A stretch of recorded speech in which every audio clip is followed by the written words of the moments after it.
guys, what's up? It's Chris here, iTouchiPodz. Sorry if my voice sounds a little bit hoarse, still getting over a cold.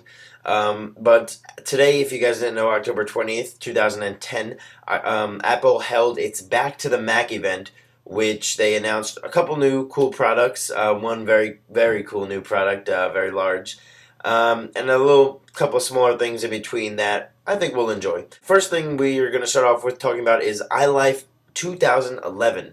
iLife 2011 is that's everything from iPhoto to iMovie to GarageBand, and they added enhancements to all of those. So let's go ahead and start off with iPhoto. What they added in iPhoto, they added full screen, so you guys can take up the full screen and go throughout all your pictures and albums like that. So it'll take up the full screen, and it'll just make everything a lot easier. You'll be able to see everything. It'll be a lot clearer, and it'll be more just right in front of you. They also added enhancements to slideshows and smaller things like that. And they also added enhancements to the places, so you'll be able to see exactly where you took each and every photo and everything like that. So in case you're interested in, I don't really use places that much, but in case you're interested in it, they went ahead and updated that. In GarageBand, they added a couple new things called groove matching and flex time. My favorite one of those two is groove matching. What that does is if you have a couple beats, say you have a drum beat, it's going good, that's what you want. Then you have two guitar beats, or whatever you guys prefer to call it. That's what they gave examples of. And say the two guitars aren't really matching up with the bass that you want, the bass beat that you want. It's not really flowing so well. You go ahead and you choose the drum as your bass line. As your groove matching, that's what you're going to match the other grooves to, and it'll actually put it all together and mix and match it up so it all sounds good and it all sounds fluent. So that's a little cool thing. So if your music isn't quite what you wanted, this new thing will make it just that. It'll make it perfect. They also added some enhancements to iMovie. They added a lot of cool new features in the new iMovie. One of these being the ability to really just the audio. You guys, everybody was complaining about wanting to play around with their audio more like they could in Final Cut, but not have it be as complicated as Final Cut. That's what you can now do in iMovie. It's kind of like a dumbed down Final Cut Pro, but you're able to do a lot of the features that you almost are with Final Cut, but they're just dumbed down. Cool thing is with the audio, you can trim the audio much better now. You can change the most minute thing that you want with the audio very easily. If you want just a little section change, you can go right there. They also added action replays, so if you're putting a movie together, you can put together an action replay, so that's pretty cool. They also added all these cool new effects, so you can almost make your own little kind of movie trailer, which I always thought was interesting and wondering how to do, and now you can actually do it with one of the effects and one of the things that's built right into the new iMovie, which is going to be really neat.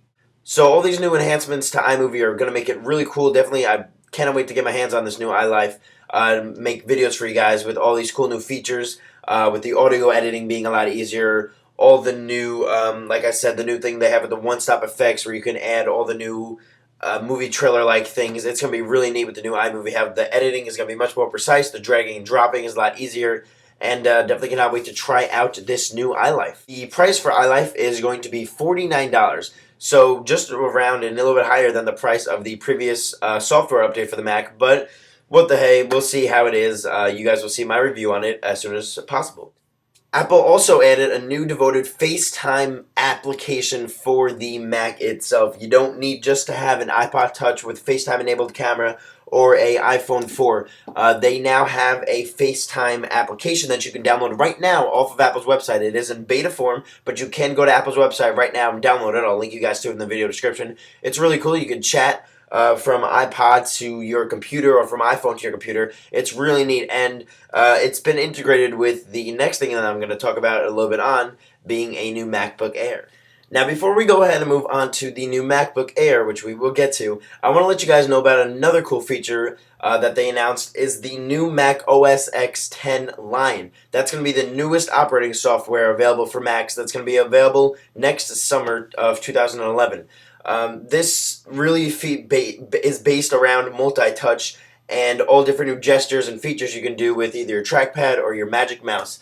It's really cool. A couple of the new features I think are just little things that just make a software so much better. One of the first things that they talked about was mission control. And what this is, it's a little cool thing when you do a certain gesture on your mouse or trackpad, it just brings up everything in like a fancy expose. So everything is going to be on your screen in its own little separate areas. You'll have apps. You'll have your iLife applications. You'll have Safari, whatever you happen to be running. It'll all be everywhere. Your desktop will be in the background. Everything will be there, and it's easy, one click away from choosing what you want. It's just a very fancy version of expose. It's just a place to start out. It's mission control. It's a place to start out and just have everything right there. Choose what you want and go to that certain thing. It's very cool. The next thing they talked about was Launchpad.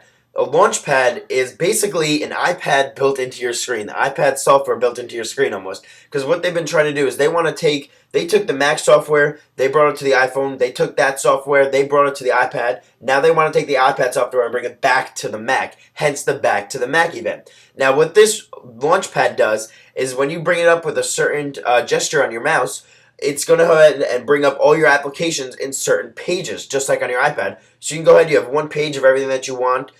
Say it's just regular applications, just your applications folder. Go ahead and swipe on your trackpad, go to the next page. Maybe it'll have your games. Go ahead and swipe again. It'll have all your iLife stuff. Swipe again. Who knows what it'll have. So it's really cool. It just pops up on your screen. It just fills up full screen with all your apps. You can swipe from screen to screen. It's really cool. It just has everything right there. One click away, and you can launch to it.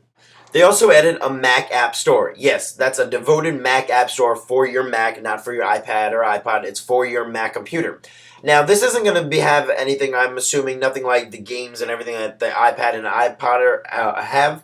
But it's going to be an easier place to where you're going to get all your applications. Maybe not all of them, but where you're going to get most or the majority of your applications for your Mac. Say you want to go to get TweetDeck. Say you want to go to get iPhoto, iMovie.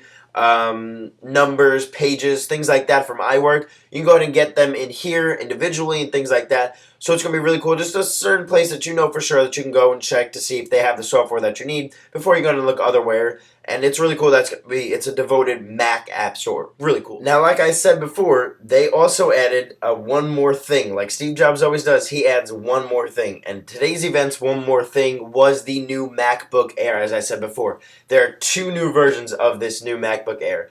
The cool thing about this new MacBook Air is it is incredibly thin.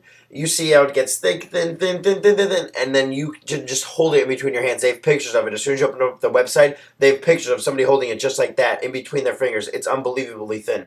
Cool things about this new MacBook Air is that it has all flash storage. That means no hard drive or anything like that. It's all flash storage.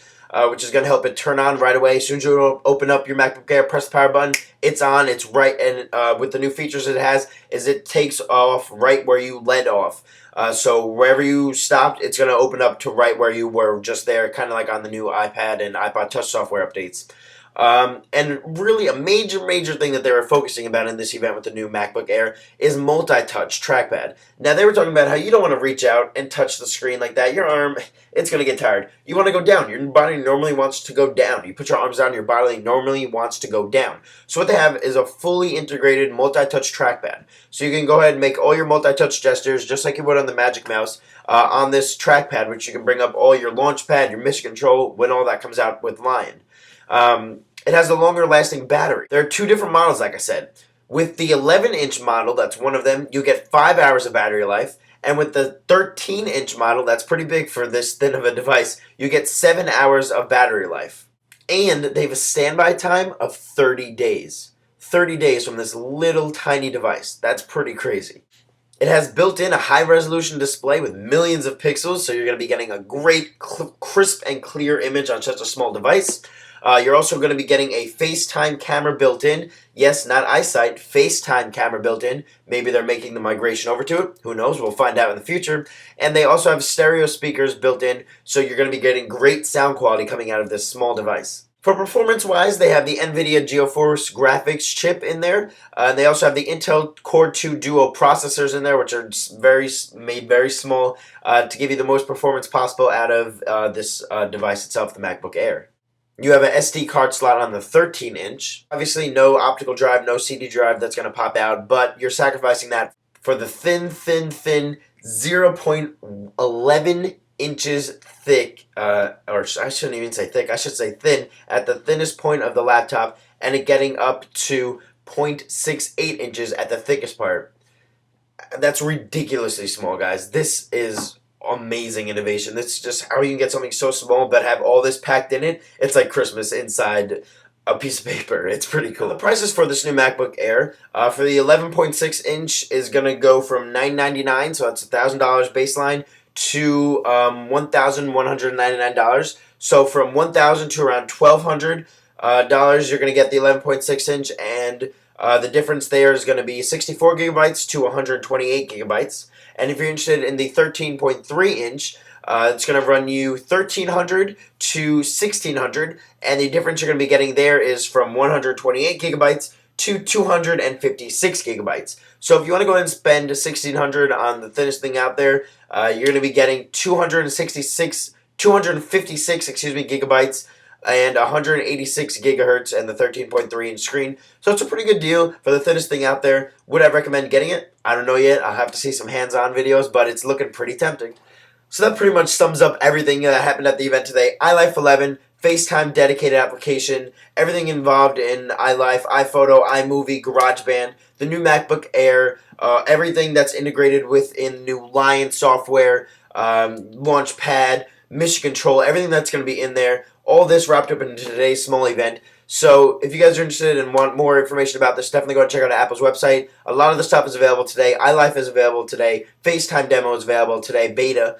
You can go ahead and download that and try that out. I'm going to go ahead and get iLife as soon as I can and get some unboxing possibly and demos out to you guys and everything and help you guys through learning how to use that, hopefully as I learn. So if you guys have any questions, please comment down below. Hopefully everybody can help out in questions. If you guys are interested, please subscribe. Stay tuned for more videos like this. And thank you guys for watching. Favorite, comment, please thumbs up this video if you're interested in what happened today. And I'll catch you guys in the next one. Peace.